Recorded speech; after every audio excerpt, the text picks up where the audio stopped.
안녕하세요. 네, 찬양으로 시간을 열겠습니다. 사랑하는 하나님, 찬양을 진행하여 주시옵소서. 우리가 함께할 때 주께서 문 주시고 성령 충만의 역사를 함께 해 주시옵소서. 예수님의 이름으로 기도합니다.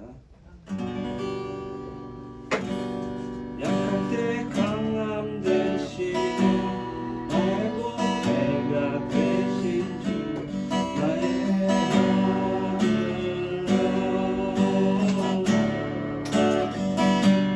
주 안에 있는 보혈을 난 포기할 수 없네. 주 나의 보혈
나에게 눈치 못함없네.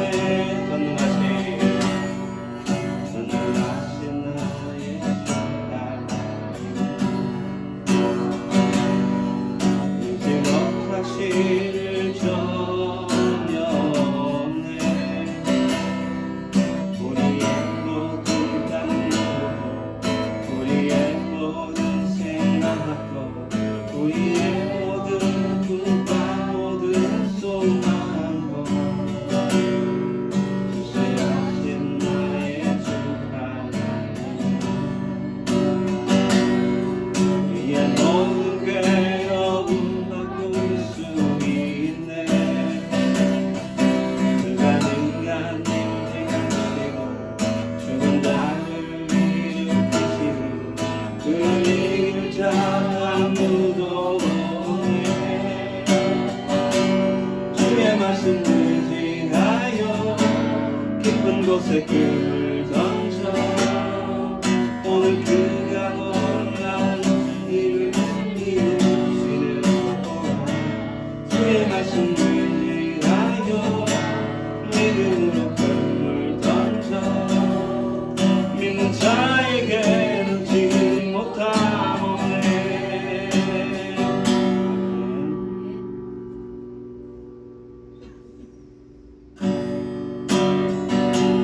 여기에 보이는 주의 소망하는 자여, 주께서 이 자리에 함께 계심을 알아.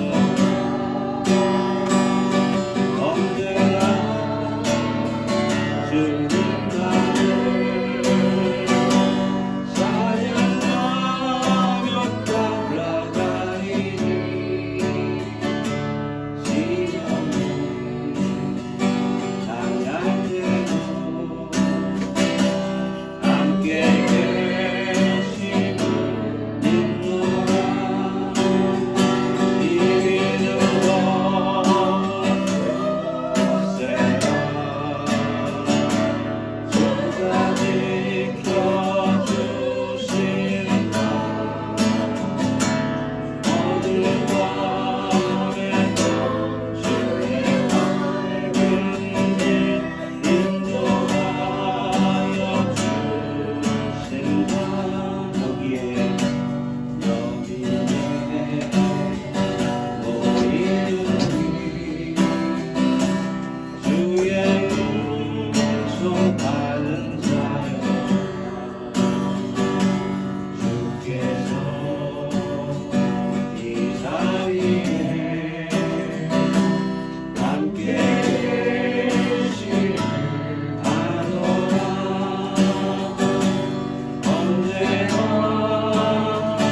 주님 나를 찬양하며 따라가리니 시험을 당할 때도 함께 계심을 믿노라. 이 믿음을 굳세라. 주가 지켜주신다. 어느 밤에도 주의 밝은 길 인도하여 주신다. 주님이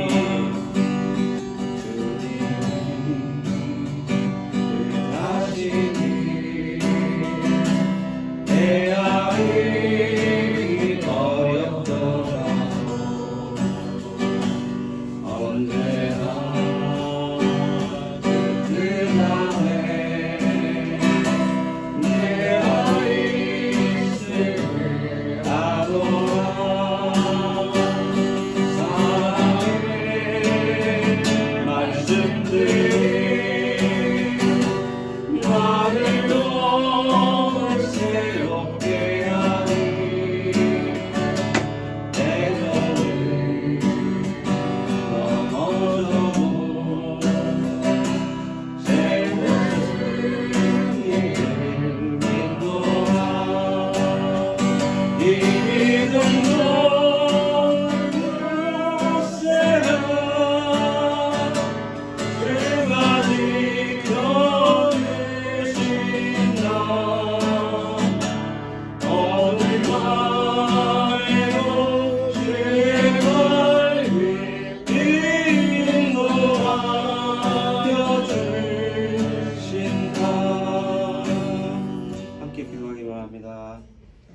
시작해 온전한 주님 뜻대로 원하기를 원하는 주님 뜻대로 가기를 원하는 그 말씀과 내용을 위해서 성령 충만을 위해서 그리고 학장님이 지금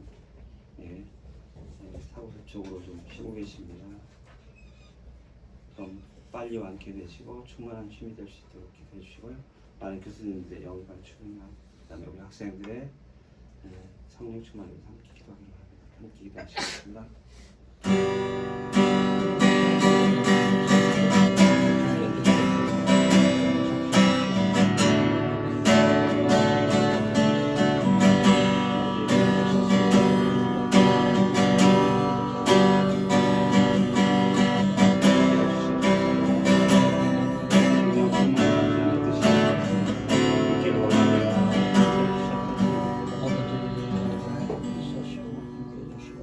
모든 것을 감사케 하시는 이름으로 기도합니다. 아멘.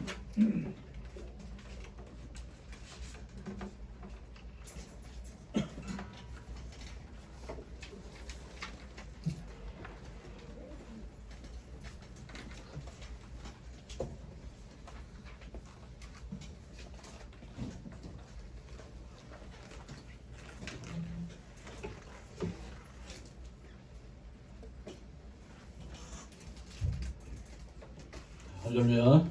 아멘.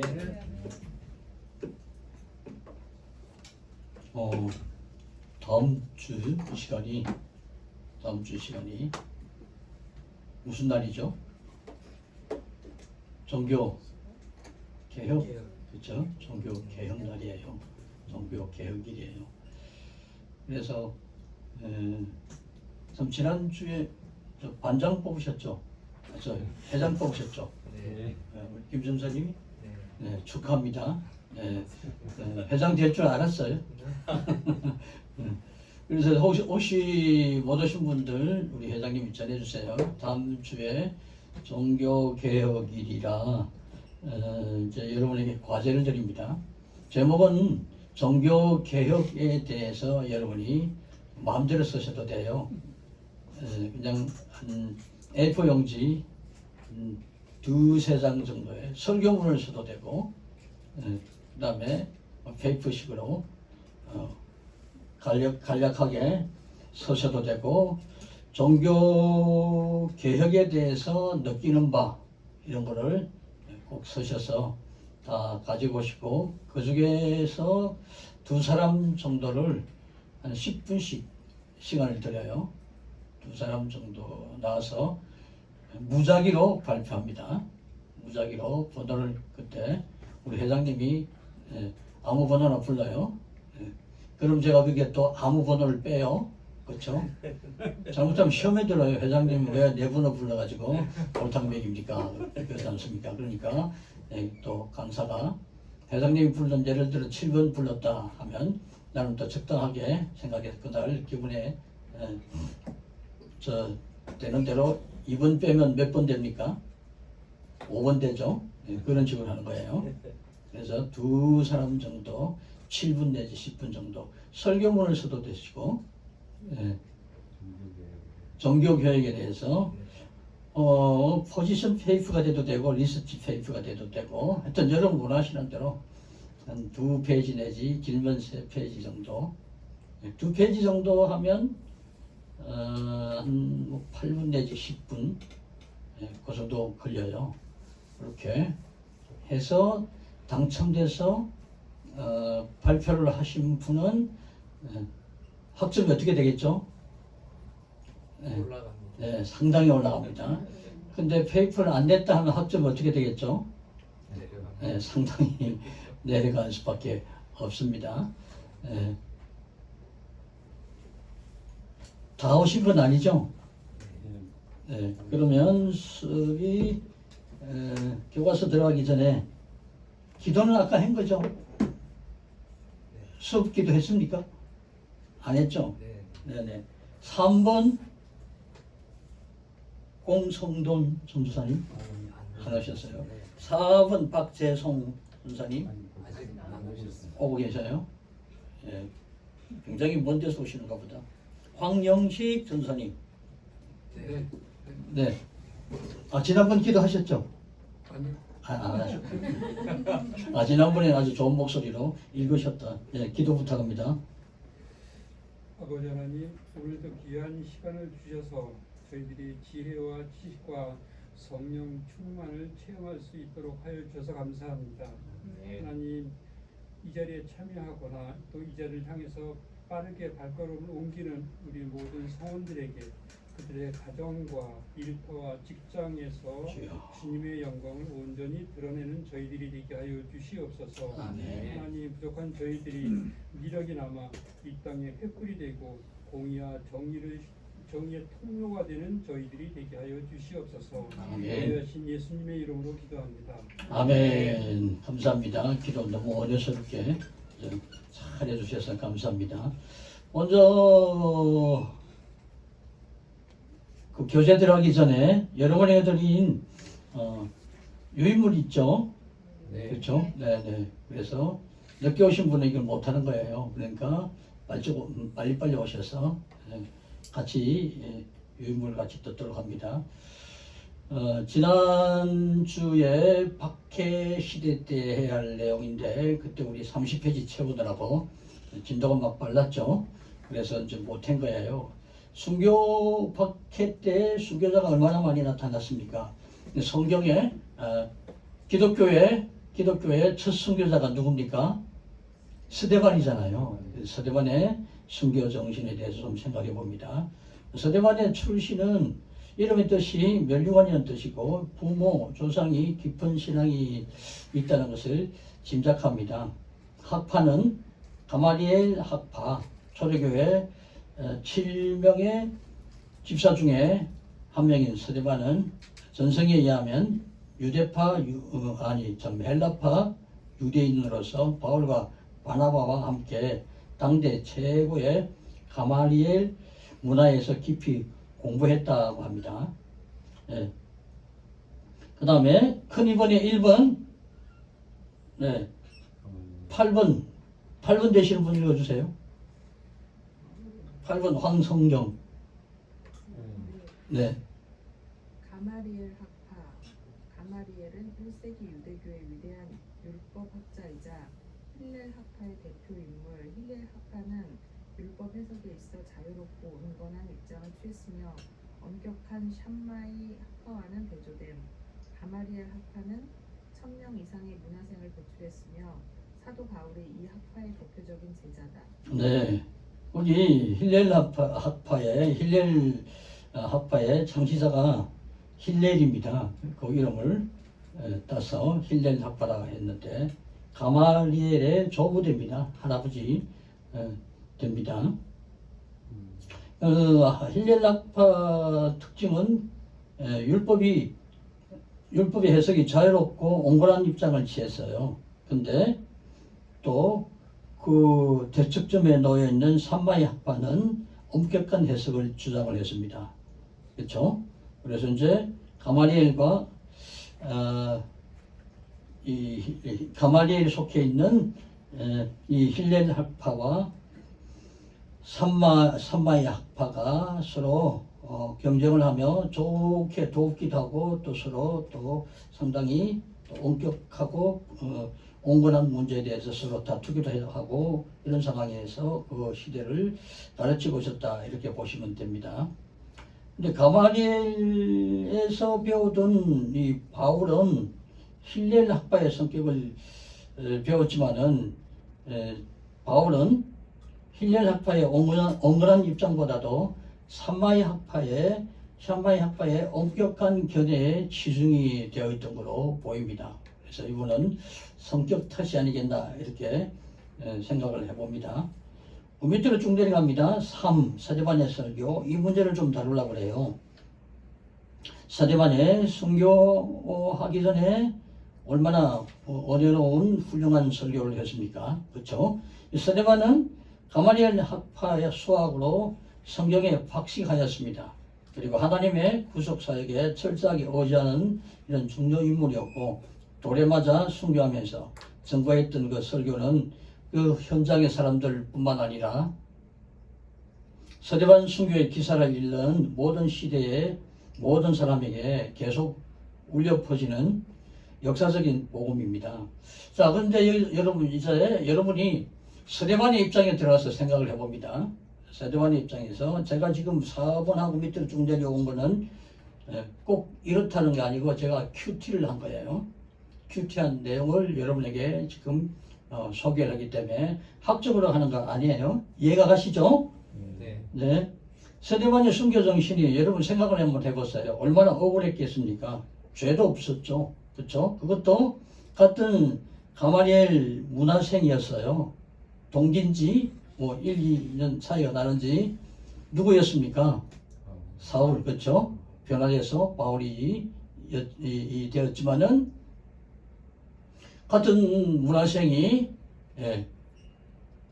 사역에 앞장을 섰지 않습니까? 그렇죠? 자, 그러면 여러분 같으면 어떤 느낌이 들겠습니까? 나 같으면 억울해서 미칠 것 같아요. 네. 우리 김태현 회장님은 입장을 한번 바꿔서 생각을 해보세요. 어떨 것 같아요? 기분 좋겠습니까? 네? 열받고.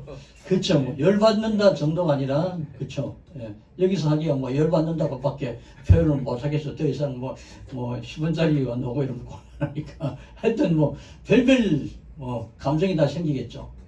예. 얼마나 억울하겠어. 억울한 마음이 제일 많이 생길지 모릅니다. 이런 상황에서 또 돌을 던지는데 적어도 한 20분 내지 30분 정도 시간이 소요됐답니다. 돌을 던져 처형을 하는데 뭐 못할 말이지만은 칼로 목을 벤다면 단숨이잖아요. 네. 길어봐야 뭐 1, 2분이겠습니까? 그쵸? 뭐 또 그 외에 또 다른 방법이라도 15분, 20분, 30분까지 가지 않을 거 아니에요. 숨이 끊어질 때까지 돌을 던지는 거예요.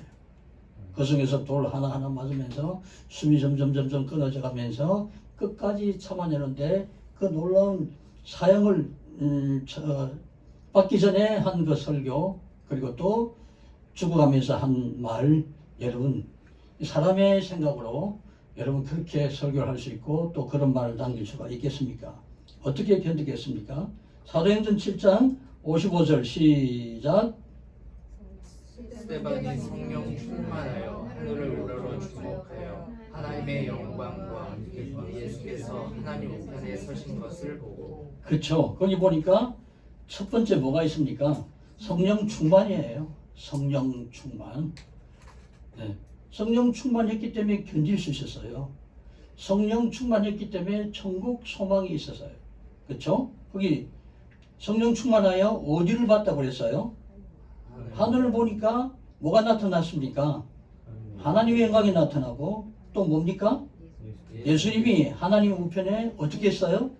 서 계셨다는 걸 뭡니까? 기다리고 있다는 거죠. 그렇죠? 네. 예수님이 오죽 속이 탔으면 얼마나 애가 탔으면 기다리고 있어요. 서 있는 거야. 앉아있지 못해. 네. 앉아있지 못해. 여러분 귀한 손님이 온다면 우리 딸이 한 달에 한 번씩 손주를 데리고 토요일 날 와가지고 하룻밤 자고 주일 지나고 그렇게 가는데 올 때 되면 이제 집을 깨끗이 치웁니다. 한 달에 한 번 대청소하는 날입니다. 딸님하고는 상관없어요. 손주 보느라고 그렇죠. 근데 이제 우리 집사람 오래 걸리고 나는 대충 해야죠. 그럼 마당에 나가 있어요. 학수고대 까치발레에서 이렇게 기다리고 있어요. 그쵸? 예수님은 이보다 더 귀한 심정일 거 아니었겠습니까? 스데반의 처참하게 죽는 그 현장을 바라보면서 또 그 참고 인내하는 그 귀한 현장을 바라보며 서서 기다리는 거예요. 이거를 스데반이 성령 충만하여 봤다는 거예요. 할렐루야. 그러니까 순교가 되고, 순교도 억지로의 순교가 아니라 기쁨의 순교를 할 수 있다는 거예요. 여러분 지금 우리는 이 시대는 산 순교자가 되어야 합니다. 얼마나 억울하고 얼마나 답답하고 얼마나 기가 막히게 어려운 일들이 많습니까? 산 순교자는 뭡니까? 순교하는 마음으로 주님의 뜻을 기다리는 거예요. 그럼요, 현장을 보고 그 문제를 보면 해결이 안 돼요. 불평이 나고 불만이 쏟아질 수밖에 없어요. 어딜 봐야 합니까? 하늘을 봐요. 하늘을 볼 때 그냥 쳐다보면 날아가는 까치밖에 안 보여요. 어떻게 봐야 됩니까? 성령 충만하여 보는 거예요. 성령 충만은 저절로 됩니까? 성령 충만은요, 말씀과 기도, 자기를 자꾸 채찍질해야 되는 거예요. 잠시라도 성령 충만이 성령이 얼마나 빠져나간다. 여러분 보통 하루에 3끼 드시죠? 네. 그럼 한 끼 못 먹었다 그러면 배고파서 그렇죠? 뭐 길거리 가서 뭐 하여튼 뭐 그 다른 거라도 군것질이라도 하지 않습니까? 성령이 나한테 부족하다 하면 어떻게 해서라도 성령을 채우려고 그렇죠? 오늘 주의 일을 하는데 오늘 주의 뜻대로 활동하는데 필요한 성령의 에너지가 있어야 되는 거예요. 그러지 않으면 힘들고 불평이고 불만이고 억울하고 왜 나만 이렇게 해야 됩니까? 여러분 이렇게 불평하잖아요. 여러분이 그 상태에서 서대반의 숭배 현장에 놓였다고 생각을 해보세요. 도저히 못 참겠다. 사울 이놈 나만 죽을 수 없어. 응? 같이 죽자 이놈. 이렇게 놓을 줄 모르잖아요. 그러면 이 귀한 서대반의 순교에 수많은 억울한 순교자들의 위로와 영광이 나타날 수, 그 예시가 될 수가 있겠습니까? 그래서 성령 충만, 두 번째는 천국 소망, 그 다음 세 번째는 어떤 정신이 있어야 됩니까? 절대로 남의 자리를 앞서서는 안 된다는 마음이 있어야 됩니다. 하나님이 세워주실 때까지 기다려라. 그러니까 여러분 세례 요한도 보세요. 세례 요한도 다들 그리스도인 줄로 알았잖아요. 그렇죠? 그 자리에 올라간다고 생각을 해보세요. 세계까지 안 가도 우리나라에 유명한 부흥사들이 은혜를 끼치고 수많은 사람들이 모여들고 할 때 변질돼 가지고 이단 뭐 이렇게 사이비가 되는 이런 현장들을 여러분 많이 보지 않았습니까? 그런데 세례 요한은 항상 어떤 마음입니까? 주님을 기다리는 마음. 그렇죠? 남의 자리는 앞서지 않았어요. 얼마나 귀한 마음입니까? 그래서 요한복음 3장 30절에 뭐라고 합니까? 그는 흥하여야겠고 나는 어떻게 한다고요? 쇠한다. 망한다 말이죠. 주님을 위해서는 기꺼이 망해드린다는 거예요. 오늘 이 시대에 목회하는 저와 여러분 이 정신을 절대로 잊어버려서는 안 돼요. 내 생각으로 어떤 일을 앞질러서 안 돼요. 누구를 앞질러서 내 생각대로, 내 의지대로, 내 욕심대로 하겠다. 여러분 절대로 이런 생각을 많이 가져야 됩니다. 그래서 예수님이 뭐라고 합니까? 마태복음 11장 11절에 여자가 낳은 자 중에 세례 요한보다 큰 이가 일어남이 없다고 그랬습니다. 그렇죠? 세례 요한이 보통 명문 가정이 아니에요. 쉽게 말하면 지금 말하면요 금수저예요. 금수저. 금수저도 보통 금수저가 아니라 특별 금수저입니다. 누가복음의 1장에 보니까 아버지는 아비야 반전 제사장 사가랴, 어머니는 아론 자손이고 엘리사벳이라고 누가복음 1장 기록되어 있습니다. 그리고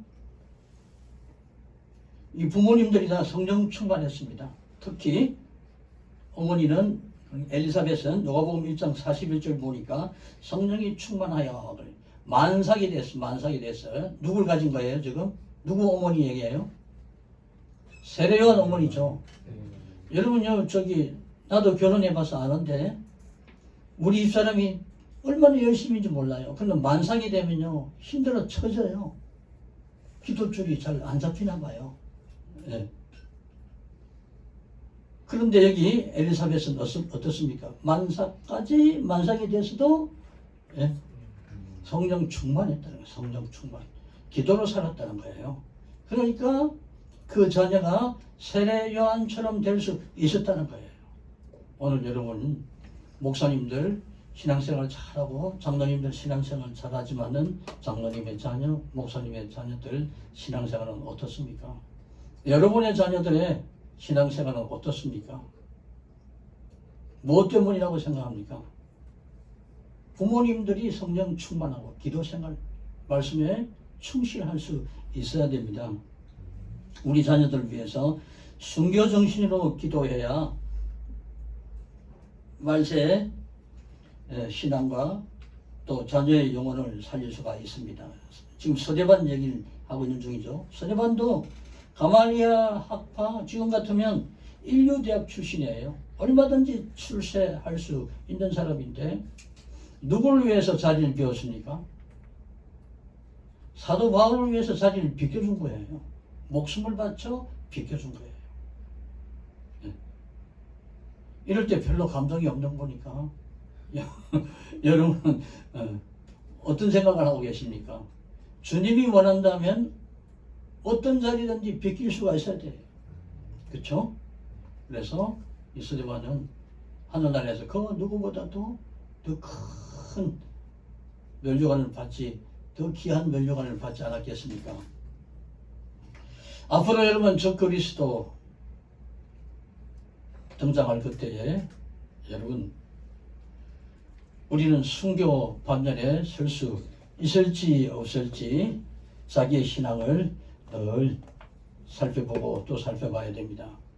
뭐 이렇게 서론이 길었던 거는 종교 개혁을 눈앞에 두고 있기 때문에 연례 행사로 절대 생각을 하면 안 돼요.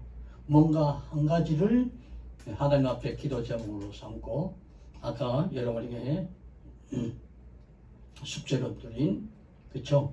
거기서 한번 여러분이 결단을 한번 써보세요. 여러분이 서대반, 여러분이 세례요한, 여러분이 마틴 루터 입장에서 종교 개혁을 어떻게 보고 있느냐 이런 마음으로 한번 써보시기 바랍니다. 자 이제 여러분 이제 30페이지 이 분량에 맞춰서 종강 때까지 가면 약 한 매주 8페이지 분량으로 진도를 나가면 될 것 같아요. 8페이지 분량은 하루에 한두 장씩 읽어가면서 8페이지를 다 읽는다든지 또 시간 내서 8페이지를 한 번에 다 읽는다든지 해서 꼭 한 번 이상을 미리 읽어오시면 굉장히 기억에 많이 남습니다. 제5절 교부의 신앙입니다. 제5절 교부의 신앙, 교부의 신앙세계. 교부를 먼저 정의합니다. 시작. 교부들이란 사도들의 30페이지 다 찾았습니까? 네네. 1. 교부의 정의 시작. 교부들이란 사도들의 네, 계속 읽어요. 사도들의 사도들의 뒤를 이어서 교회의 건설과 진리의 체계화에 큰 역할을 담당한 사람으로서 후세 번뇌를 떨친 인물들을 보는다. 특히 교회의 자격 중 중요한 것은 그들이 교리의 정통성을 지녀야 한다는 것이다. 즉 사상이 순수하지 못하거나 정통적이지 못하면 교부로 인정하지 않는다. 첫 교부는 1세기 말에 활동한 로마의 클레멘스를 뽑고 마지막 교부로는 동방교회에 있어서는 다메섹의 요한, 서방교회에 있어서는 그레고리 1세. 교부는 시대에 따라서 니케아 회의 이전의 교부와 그 후의 교부로 나누어 지역과 언어에 따라서 동서로 구분한다. 즉 속사도 교부 또는 사도적 교부, 변증과 헬라 교부, 라틴 교부로 나눈다. 네, 교부의 정의는 교부란 사도들의 직계 제자입니다. 12사도의 직계 제자로서 그 뒤를 이어가는 교회 건설과 진리에 큰 역할을 담당한 사람, 그렇죠? 네, 그래서 특히 교부의 자격 중 중요한 것은 교리의 정통성을 가져야 된다는 겁니다. 그리고 이제 마지막 교부로서는 동방에 있어서 다메섹 요한은 찬송가를 잘 썼어요. 찬송가를 잘 썼고, 그리고 그림 성상화를 옹호를 했습니다. 지금도 현재도 어느 교단에서는 교회 안에 어떤 그림이나 어떤 상 같은 거를 드리지 못하게 하는 교단 같은 데 있잖아요. 고신, 합동 뭐 이런 경우, 그렇죠? 근데 이제 이분은 그런 을 드리지 못하는 게 아니라 성상을 옹호하고 또 그림도 그리고 찬송가 작가도 하고 이렇게 했던 요한이라는 교부입니다. 서방에서는 그레고리 1세를 마지막 교부로 생각을 합니다. 그 다음에 주요 속사도 교부들, 첫째 로마의 클레멘스, 로마의 클레멘스 말고 또 클레멘스가 또 있어요. 근데 앞으로 교부 중에 클레멘스가 있는데 이제 배우면서 그분 얘기가 또 나옵니다.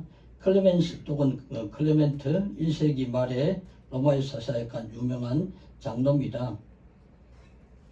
또 이분은 고린도 교회 보내는 편지, 이 내용은 고린도 교회를 분열의 문제를 해결하기 위해서 이 저서를 지었습니다.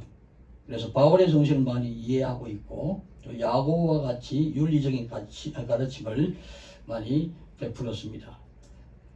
그 다음에 안디옥 감옥으로 트라이아누스 황제 때 로마에 끌려가서 명수의 밥이 되어 순교자가 되었습니다. 그리고 쭉 내려가서 이제 폴리갑입니다. 폴리갑은 여러분 잘 알고 있죠. 순교하신 분이고 좀 전에 봤던 이그나티우스하고 친절한 친구 사이로 지내고 있었습니다. 폴리갑이 순교하면서 마지막 남긴 말을 여러분 잘 알고 있지 않습니까? 당신은 지금 1시간이면 꺼질 불로 날 위협하지만은 악인들은 영원히 꺼지지 않는 고통에 빠져 그 고통을 받을 겁니다. 이런 말을 남겼어요. 그렇죠? 1시간이면 끝난다. 그러나 당신들은 영원한 꺼지지 않는 지옥불에 빠진다. 이런 말을 남겼습니다. 자, 그리고 파피아부스도 역시 조금 전에 얘기했던 이그나티우스하고 폴리갑하고 다 가까운 사이, 친한 친구의 사이로 지냈다고 전성에 내려오고 있습니다. 파피아누스 혹은 이 파피아스라 불리는 이 사람은 150년경에 버가모에서 순교를 했습니다. 그리고 열정적으로 천년왕국을 주장했습니다. 그 다음에 헤르마스입니다. 헤르마스는 그리스도의 선제서를 믿었습니다. 거기 다 같이 읽어봅니다. 그는 그리스도의 시작. 그는 그리스도의 선제서를 믿었다. 헤르마스의 목자의 주자 헤르마스는 사도교부인 듯 하나 확실한 정기는 전하지 않는다. 이 책은 초대교회에서 호평을 받아 많이 읽혀진 듯이 여겨진다. 내용은 3부로 되어 있는데 제1부에는 5가지 환영과 권고로, 제2부에는 12가지의 도덕적 계율로, 3부에는 10가지 비유로 그리스도교적 삶의 방식을 가르치고 있다. 주제는 실천적, 금욕적 사상을 담은 회개에 대한 호소이며 표현도 내용도 알기 쉽고 대중적이다. 네, 거기 잘 설명을 해놨습니다. 근데 이 헤르마스는 로마서 16장 14절에 허메란 이름으로 같은 동명일인이다, 똑같은 사람이다, 이렇게 신학자들은 얘기하고 있습니다. 근데 이 헤르마스는 당시 그 신화에 등장하는 신들 이름 중에 하나랍니다. 그래서 그 당시에 로마 시절에 그 노예들이 이런 이름들이 흔했대요. 그래서 학자들이 추측하기는 아마 아주 로마의 황제나 또 근간 정도에는 근간의 어떤 중요 인물 가정에서 자녀들을 가르친 훌륭한 학자가 아닌가 이렇게 내다보고 있습니다. 교부들의 신학입니다. 교부들의 신학. 그 선제설은 여러분 알고 있죠? 헤르마스가 선제설을 믿었다는 선제설은 그리스도가 성육신하기 전에 이미 영원히 존재하고 있다. 그렇죠?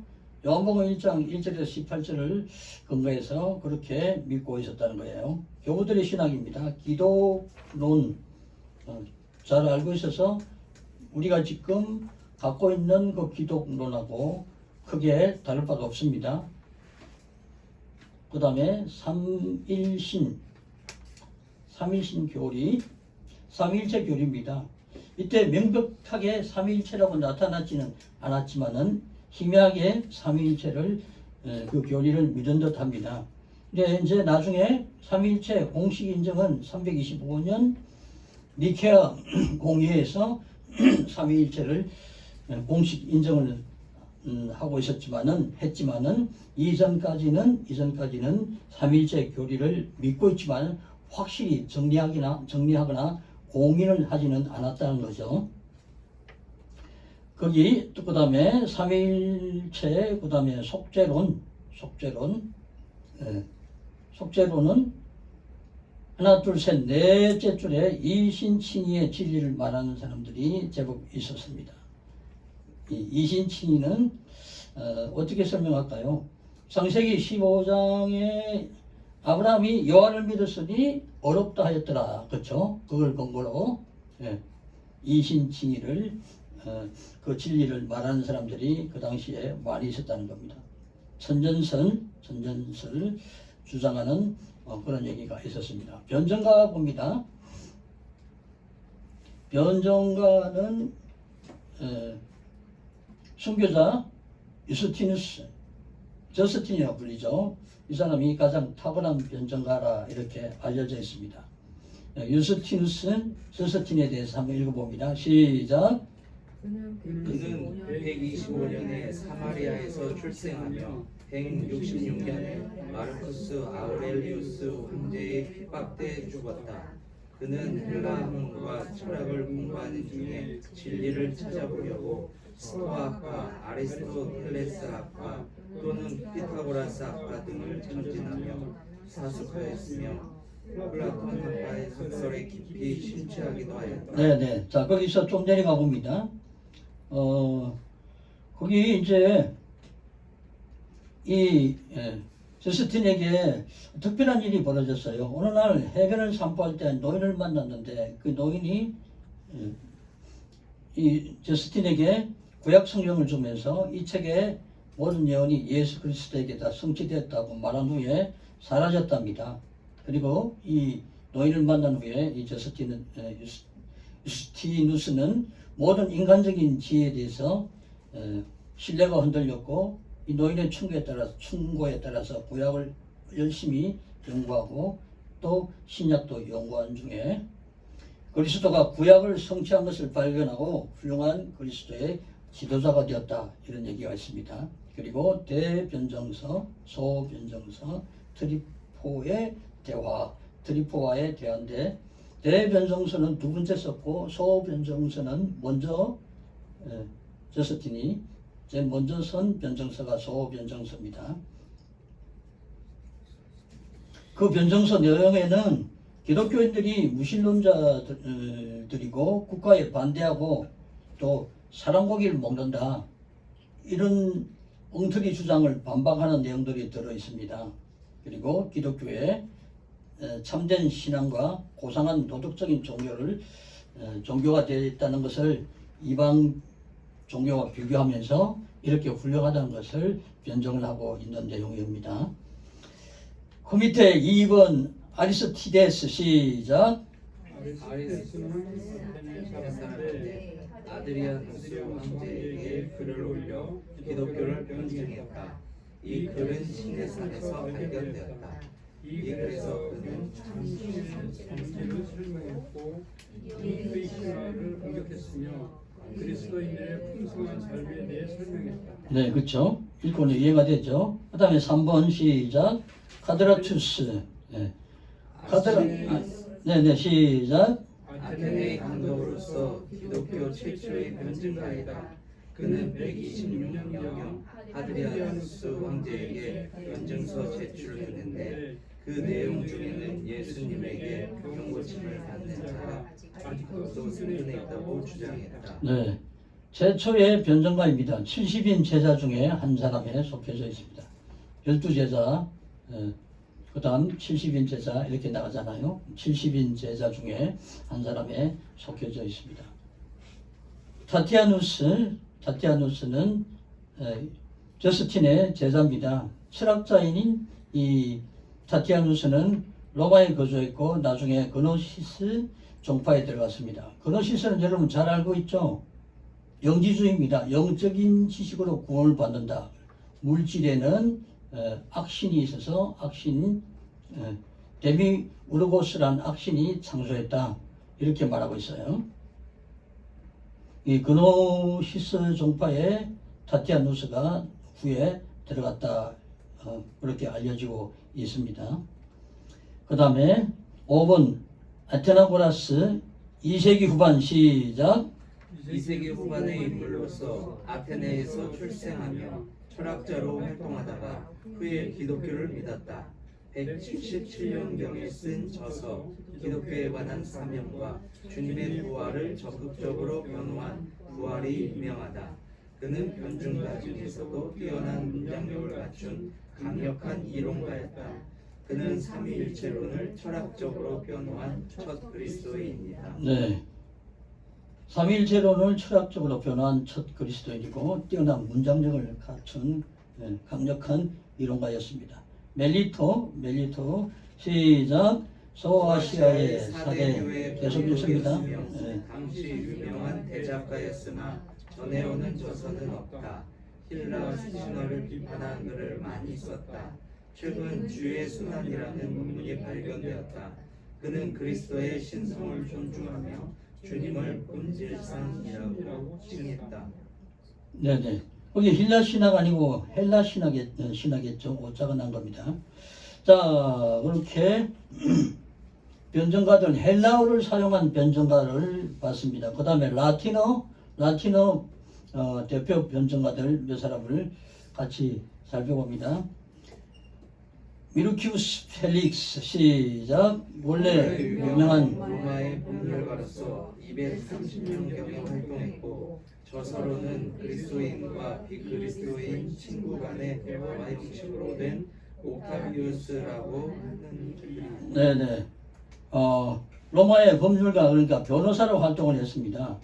그리고 라틴어로 선 최초의 변증가인데 여기 옥타비우스라는 글에는 기독교인인 옥타비우스하고 그 다음에 기독교인이 아닌 카이킬리우스라는 사람하고 대화를 하고 있어요. 카이킬리우스 비기독교인, 옥타비우스 기독교인 이렇게 대화를 하는 형식으로 책을 엮어 만들어서 기독교를 변증하고 있는 그런 내용이 들어 있습니다.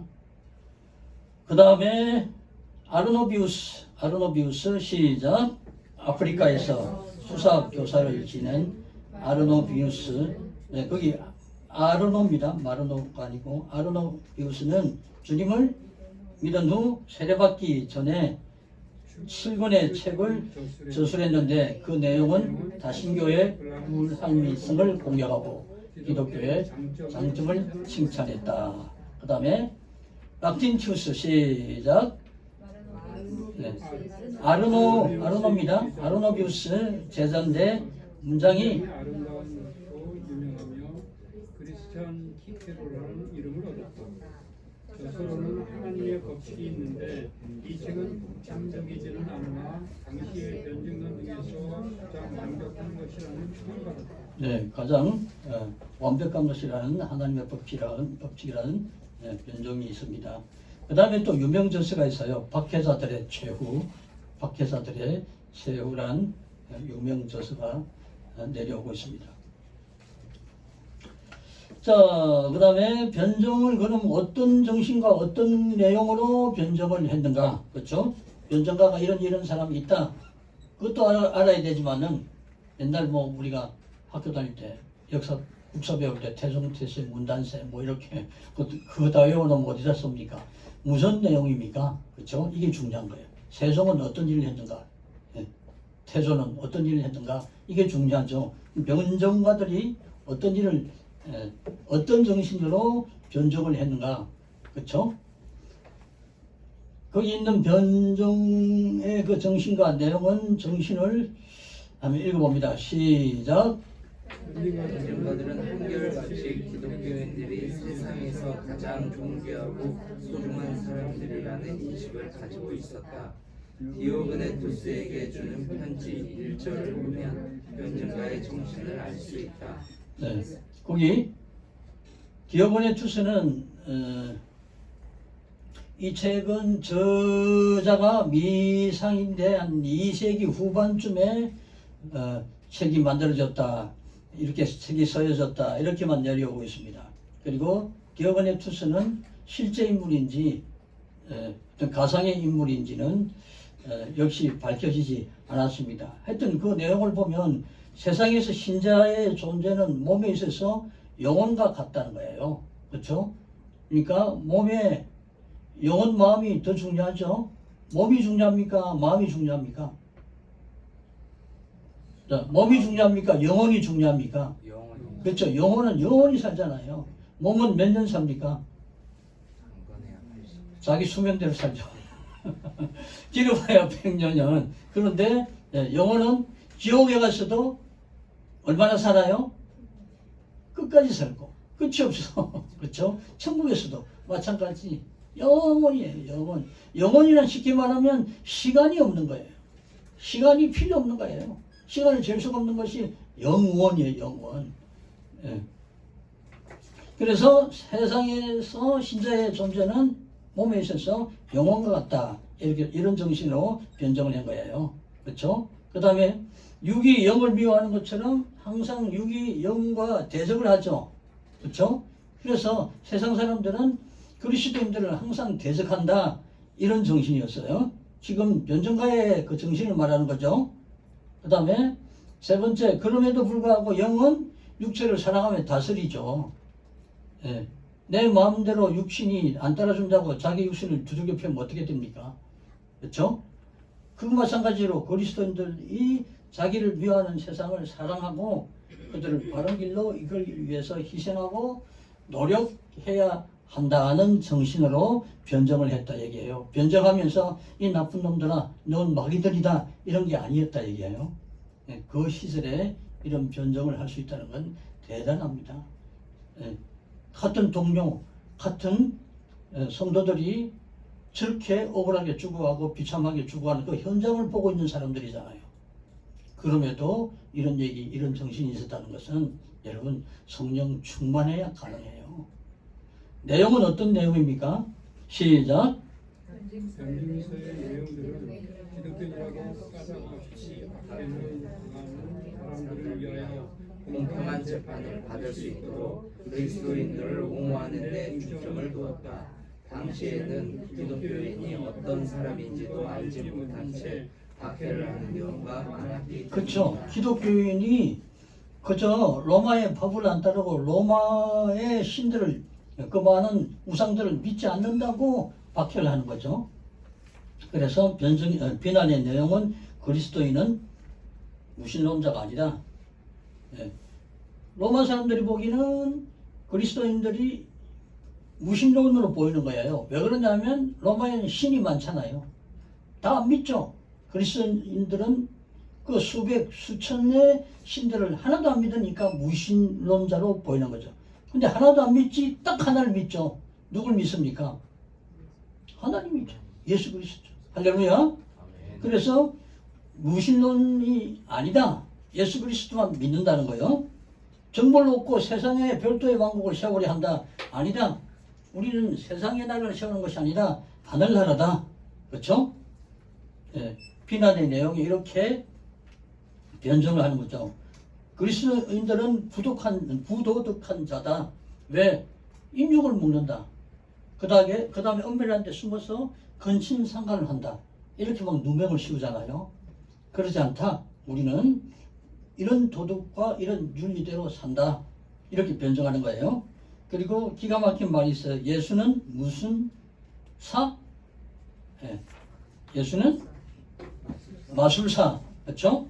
그게 아니다 하고 쭉 변정의 내용이 36페이지 똑같은 내용을 이렇게 아까 나와있던 비난의 내용을 이렇게 그렇죠? 변정을 하고 있는 것이 변정가들의 중요한 정신이고 중요한 내용입니다. 이분들이 왜 이렇게 변정을 하고 또 순교의 감사함으로 기쁨으로 영광 속에 들어간 것이라고 믿었냐면 예수님이 곧 오실 것을 믿었기 때문이에요. 예수님이 곧 오실 것이라 믿었고 아까 얘기한 대로 순교하는 사람들은 성령 충만했어요. 그리고 또 늘 하늘나라를 봤어요. 여러분은 하늘나라를 많이 봅니까? 이 세상을 많이 봅니까? 자꾸 물어보면 잔소리다 이겁니까? 네? 하늘나라를 자꾸 보는 훈련을 하셔야 돼. 그렇죠? 네. 자, 이거로 마칩니다. 주님 가르친 기도합니다. 하늘에 계신 우리 아버지여, 이름이 거룩히 여김을 받으시오며 나라의 마옵시며 뜻이 하늘에서 이루어진 것 같이 땅에서도 이루어지이다. 오늘날 우리에게 일용할 양식을 주옵시고 우리가 우리에게 죄 지은 자를 사하여 준 것 같이 우리 죄를 사하여 주옵시고 우리를 시험에 들게 하지 마옵시며 다만 악에서 구하옵소서. 대개 나라와 권세와 영광이 아버지께 영원히 쌓옵나이다. 아멘. 감사합니다. 수고 많이 하셨습니다. 다음 주 테이프 꼭 쏘세요. 네. 설교로 하셔도 됩니다. 설교 내용으로 하셔도 됩니다.